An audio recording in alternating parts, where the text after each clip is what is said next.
Well, here's an update on the Navy Jeep.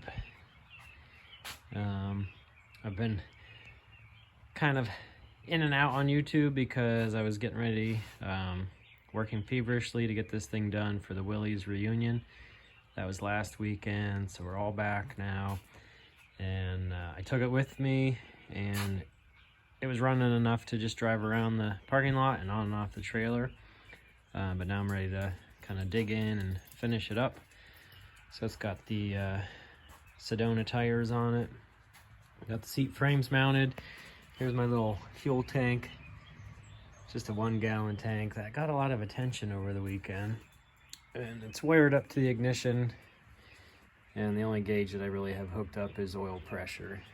The PTO is in and functioning. Just the rear gearbox at the moment. And I got the seat frames from the GPW in place.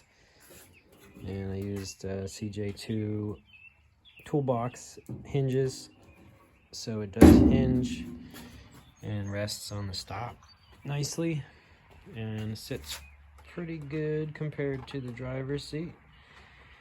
So the seat frames were in really good shape. I was thankful for that.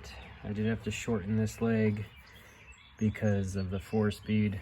This would have fallen about right there. I mounted the Navy data plaque on the toolbox, which will make some people twitch, but that's okay. Dog is eating her dinner.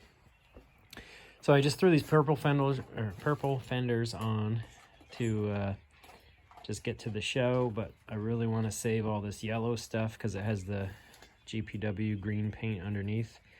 So today I spent way too much time salvaging these fenders, or at least this side. Not going for perfection, just trying to make it so it's not all rusty and flopping around. So I had to replace that whole piece and a little section here and there. So you can see the repaired portion, and we'll seal it up and stuff. I also had to replace that part and a whole new brace, so it's nice and solid now. It's actually pretty good. I was also able to save the headlight bracket, got that hinge working, and even though that looks really gnarly, that spins on and off by hand now, and that's the original wing nut and the little offset swivel, like swing out stud thing there. So I just got to get lights in there and mount that. So I'm pretty happy with how that turned out.